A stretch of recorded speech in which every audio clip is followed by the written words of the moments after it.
2 года прошло с тех пор, как Владимир Путин открыл в Гатчине памятник российскому императору Александру III. До этого, в 2017-м, Путин открывал монумент все тому же русскому царю в Ялте. Но не бронзовый, а вполне себе реальный Александр III, если бы увидел, чего натворил его верный поклонник, сломал бы того напополам голыми руками. Физической силы ему хватило бы, а мотивации уж тем более. И даже не в том дело, что на гатчинском памятнике вместо звезды ордена Андрея Первозванного оказалась звезда Давида. Александр III, будучи антисемитом, конечно, сильно покривился бы, но он простил. А чего бы он не простил ни при каких обстоятельствах, так это специальную военную операцию. Александр Александрович не зря вошел в историю как царь-миротворец. За 13 лет правления его не раз приглашали встрять в какую-нибудь войну. Но он был сам себе хозяин, в войны не вступал и не жаловался потом, что его кто-то там вынудил. Да, Александр был замшелым консерватором, но в консерватизме своем он был вполне искренен. От вида разрушенных интерьеров Спасо-Преображенского кафедрального собора в Одессе его бы просто закоротило. Равно как и всех православных святых, к чьему авторитету так любит апеллировать Путин. Покоробило бы любого настоящего, а не карикатурного традиционалиста, начиная с тех самых американских республиканцев, от которых российский президент то и дело ждет чуда. Однако сегодняшний разговор будет не столько о Путине, сколько о нас с вами. Что, собственно, нам делать во всей этой ситуации, которая вызывает в нас самые негативные эмоции?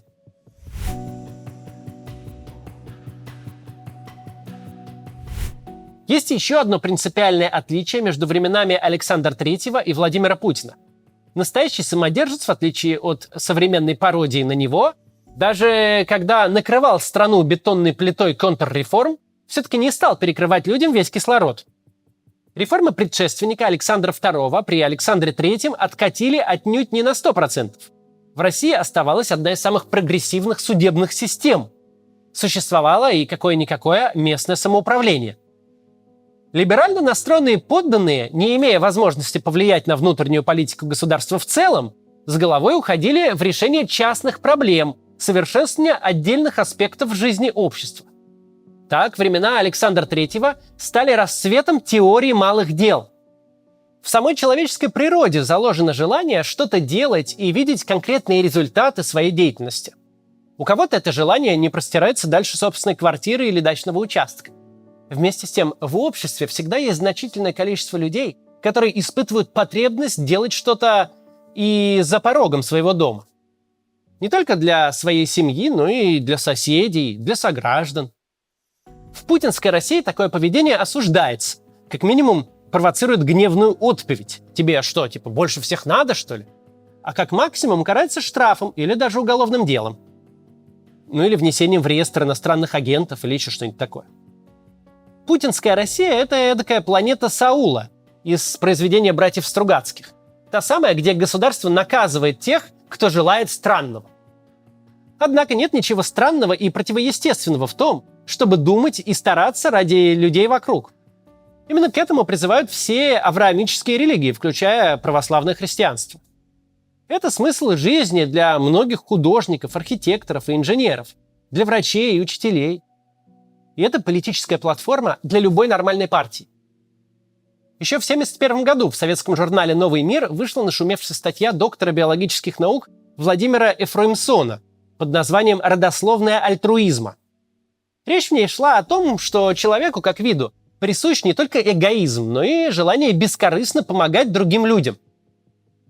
После начала полномасштабного вторжения огромное количество наших соотечественников стали задыхаться в собственной же стране. Путинская власть и до этого старательно подавляла в России всякую гражданскую активность. Причем даже не обязательно оппозиционную. У системы всегда сводила скулы от любой несанкционированной инициативы, будь она хоть дважды аполитичной, хоть трижды патриотической. Но до 24 февраля прошлого года государство все-таки не было вездесущим. Не проникало в каждый театр и в каждый лекторий.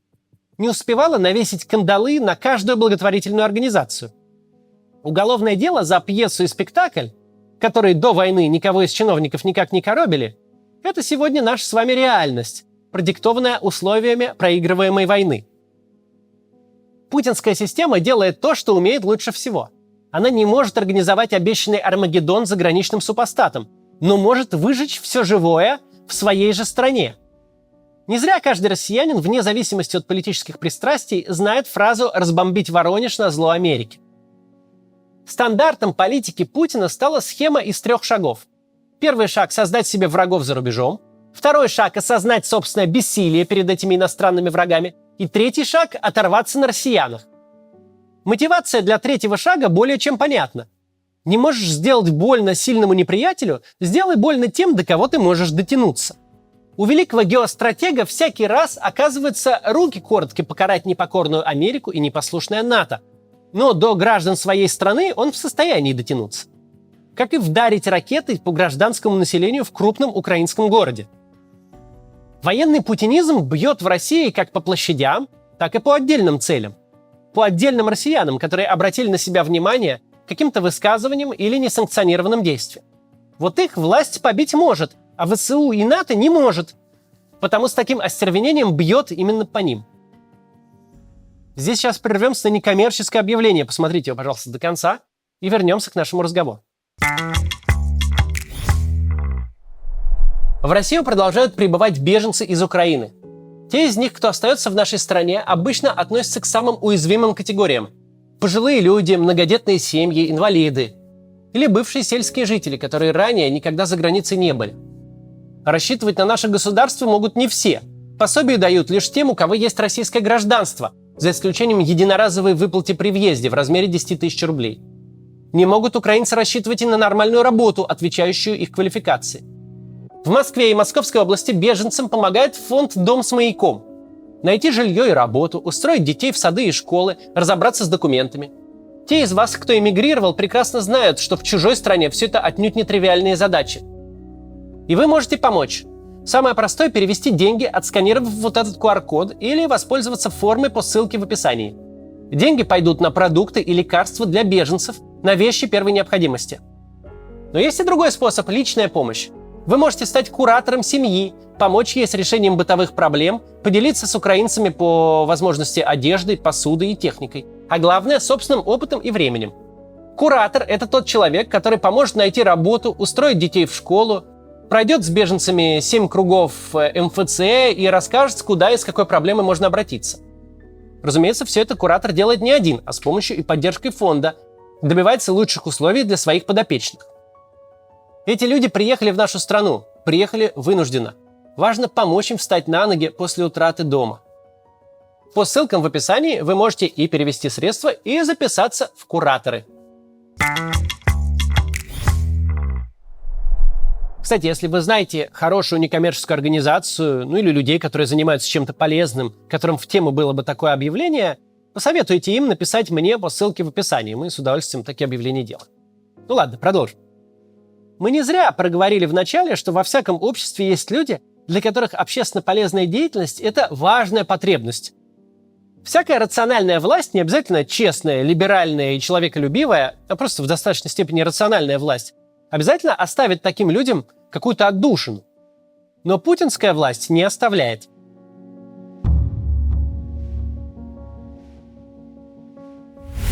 Ненормальная и нездоровая ситуация, в которой оказалось российское общество, заставляет лучших людей проявлять свои наихудшие качества. Невозможно реализовать себя в каком-то, пусть малом, но добром деле. Придут, разгонят, побьют, возможно, даже посадят. Невозможно и дотянуться до человека в глубоком бункере, который не дает житья ни нам, ни нашим соседям. В таком положении не мудрено начать звереть и начать набрасываться на людей. Но не на тех, кто действительно в чем-то виновен, а на тех, кто, в отличие от Путина, находится в зоне досягаемости, в которых можно кинуть камнем, у которого есть высокий шанс долететь. Гневу нужен выход, и в результате он обрушивается на тех, кому ты действительно можешь причинить вред. Увидеть своими глазами, что ты по этому человеку попал. Ощутить, что ты хоть кого-то наказал. Наезды на Алексея Венедиктова, твиттерские трибуналы над теми, кто высказался против войны недостаточно четко или слишком поздно – это все естественная реакция на стресс. Но вместе с тем, эта реакция вредная для нашего дела.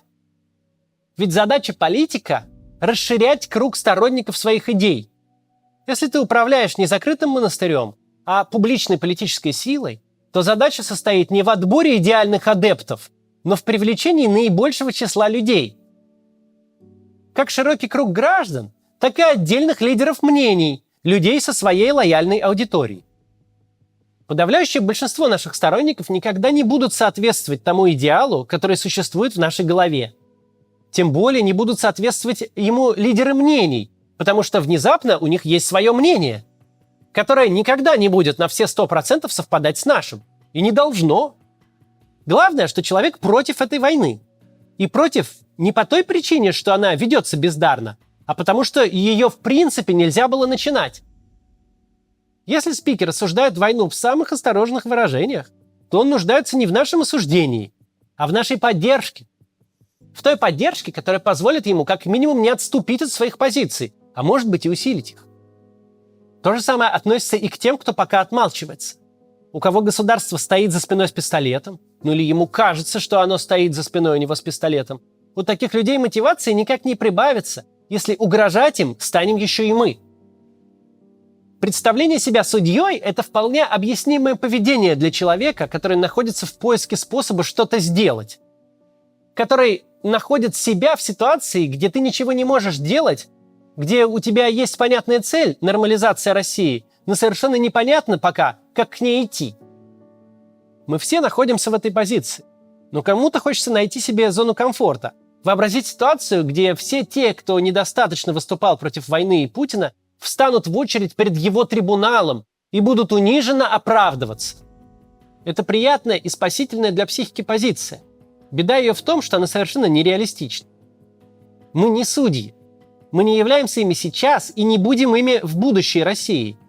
Судьями в той России, в которой мы хотели бы жить, станут профессионалы, независимые не только от всех других ветвей власти, но и от собственных эмоций и фрустраций, и точно независимые от нас. И те люди, по которым кому-то хочется вдарить из-за их обтекаемых формулировок или желания отмолчаться, эти люди под суд не пойдут. Потому что они не совершили никакого преступления. За ними нет персональной вины. Они лишь разделят ту общую ответственность, которая есть в принципе у всех граждан России. Нельзя уподобляться системе, для которой любимая модель поведения – это нападать на того, до кого просто можешь достать. Типа «бей своих, раз до чужих не дотянешься». У нас сегодня другая роль. И она дает реальную возможность ощутить, что ты действительно влияешь на ситуацию. И при этом она полезна. Наша роль, наше отнюдь даже не малое, а большое дело – это говорить с людьми, убеждать их. Не с высокой судейской кафедры, а на равных, не осуждая, а ободряя. Каждый, кто не ушел с головой в адский милитаризм, это не наш подсудимый, а наша аудитория.